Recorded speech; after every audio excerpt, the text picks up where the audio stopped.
ಸದ್ಯಕ್ಕೆ ಮಧ್ಯಪ್ರಾಚ್ಯದಲ್ಲಿ ನಡೀತಾ ಇರೋ ಯುದ್ಧಕ್ಕೆ ತಾತ್ಕಾಲಿಕವಾಗಿ ಬ್ರೇಕ್ ಬಿದ್ದಿದೆ. ಹೇಗಿದ್ರೂ ನಗರದಲ್ಲಿ ಆಟೋ ಚಾಲಕರ ಸಮಸ್ಯೆ ಮಾತ್ರ ಬಗೆಹರಿದಿಲ್ಲ. ಒಂದ್ ಕಡೆ ಬಂಕ್ಗಳಲ್ಲಿ ಕ್ಯೂ ಕಡಿಮೆ ಆಗ್ತಾ ಇಲ್ಲ, ಇನ್ನೊಂದ್ ಕಡೆ ಖಾಸಗಿ ಒಡೆತನದ ಬಂಕ್ಗಳಲ್ಲಿ ಹಗಲು ದರೋಡೆ ಆಗ್ತಾ ಇದೆ.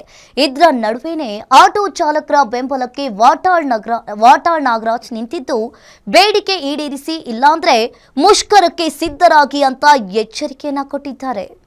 ಯುದ್ಧ ನಿಂತರೂ ಆಟೋ ಚಾಲಕರ ಬವಣೆಗೆ ಬಿದ್ದಿಲ್ಲ ಬ್ರೇಕ್. ಜನನಾಯಕರಿಂದ ನಿರ್ಲಕ್ಷ್ಯಕ್ಕೊಳಗಾದ ಆಟೋ ಚಾಲಕರ ಪರ ನಿಂತ ವಾಟಾಳ್. ಮಧ್ಯಪ್ರಾಚ್ಯದ ಯುದ್ಧ ದಿನ ಕಳೆದಂತೆ ಜನಸಾಮಾನ್ಯರ ಬದುಕನ್ನ ದುರಸ್ತ ಮಾಡಿದೆ. ಐಪಿಎಲ್ ಟಿಕೆಟ್ಗಾಗಿ ಕಿತ್ತಾಡೋ ಜನನಾಯಕರು ನ್ಯಾಯಕ್ಕಾಗಿ ಬೀದಿಗೆ ನಿಂತಿರೋರ ಧ್ವನಿ ಎತ್ತದೇ ಇರೋದು ಆಟೋ ಚಾಲಕರ ಅಸಮಾಧಾನಕ್ಕೆ ಕಾರಣವಾಗ್ತಿದೆ.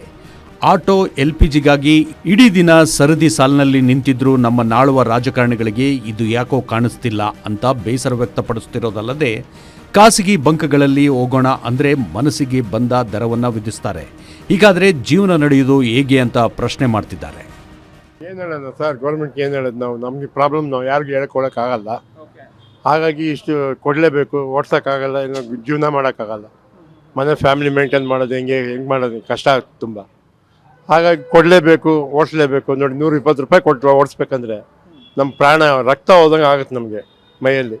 ಪ್ಯಾಸೆಂಜರ್ನ ಒಂದು 20 ರೂಪಾಯಿ ಕೇಳೋಣ ಅಂದರೆ ನಾವು ಯಾಕೆ ಕೊಡಬೇಕು, ಅದು ನಿಮ್ಮ ಕರ್ಮ ಅಂತಾರೆ. ನಾವೇನು ಮಾಡೋಣ, ಯಾರೋ ಒಬ್ಬೊಬ್ರು ಕೊಡ್ತಾರೆ, ಒಬ್ರು ಕೊಡೋಲ್ಲ. ಹಾಗಾಗಿ ನಮ್ಗೆ ತೊಂದರೆ ತಪ್ಪದ್ದಲ್ಲ. ಗೌರ್ಮೆಂಟ್ ಏನು ಪರಿಹಾರ ಕೊಡ್ತಾರೋ ಕೊಡಬೇಕು, ಮಾಡಬೇಕಷ್ಟೇ.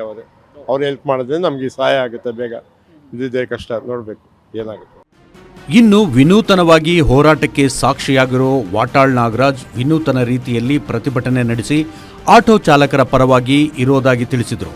ಆಟೋ ಎಲ್ಪಿಜಿ ಸಮಸ್ಯೆ ಬಗೆಹರಿಯೋ ತನಕ ಆಟೋ ಚಾಲಕರಿಗೆ ಮಾಸಿಕ 10,000 ರೂಪಾಯಿ ಪರಿಹಾರ ನೀಡುವಂತೆ ಒತ್ತಾಯಿಸಿದ್ದಲ್ಲದೆ, ಸರ್ಕಾರಗಳ ನಿರ್ಲಕ್ಷ್ಯತನದ ವಿರುದ್ಧ ಇದೇ 13ರಂದು ಹೊಸಕೋಟೆ ಟೋಲ್, 15ರಂದು ನೆಲಮಂಗಲ ಟೋಲ್ ಬಳಿ ಪ್ರತಿಭಟನೆ ನಡೆಸೋ ಎಚ್ಚರಿಕೆಯನ್ನು ಕೊಟ್ಟಿದ್ದಾರೆ.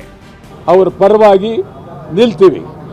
ಇಡೀ ರಾಜ್ಯಾದ್ಯಂತ ಇಡೀ ರಿಕ್ಷಾ ಸಂಪೂರ್ಣ ಬಂದ್ ಮಾಡ್ತೇವೆ. ಇಷ್ಟರಲ್ಲಿ 13 ಸೋಮವಾರ ಹೋರಾಟದ ಅಂಗವಾಗಿ ಹೊಸಕೋಟೆ ಟೋಲ್ ಬಂದ್, ಹೊಸಕೋಟೆ ಟೋಲ್ ಬಂದ್, ನಂತರ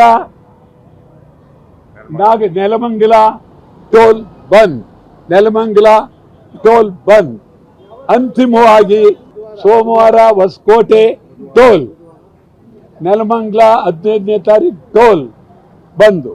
ಇಷ್ಟು ಹೋರಾಟ ಮಾಡಿದ್ರೂ ಸರ್ಕಾರ ಬಗ್ಗದೇ ಇದ್ರೆ ಆಟೋ ಚಾಲಕರ ಸಂಘಟನೆಗಳ ನೇತೃತ್ವದಲ್ಲಿ ರಾಜ್ಯದಾದ್ಯಂತ ಆಟೋ ಸಂಚಾರ ಬಂದ್ ಮಾಡೋ ಎಚ್ಚರಿಕೆ ಕೊಟ್ಟಿದ್ದಾರೆ ವಾಟಾಳ್ ನಾಗರಾಜ್. ಸದ್ಯಕ್ಕೆ ಯುದ್ಧ ನಿಂತಿದೆ, ಆದರೆ ಸಹಜ ಸ್ಥಿತಿಗೆ ಬರೋದಕ್ಕೆ ಇನ್ನೂ 10 ದಿನ ಅಗತ್ಯವಿದ್ದು, ಅಷ್ಟರೊಳಗೆ ಸಮಸ್ಯೆ ಬಗೆಹರಿಯದೇ ಇದ್ದರೆ ರಾಜ್ಯದಾದ್ಯಂತ ಆಟೋಗಳ ಸಂಚಾರ ಬಂದ್ ಆಗೋದಂತೂ ಗ್ಯಾರಂಟಿ. ಉಲ್ಲಾಸ್ ಎಸ್ ಕಿರುವಾಸೆ, ಗ್ಯಾರಂಟಿ ನ್ಯೂಸ್, ಬೆಂಗಳೂರು.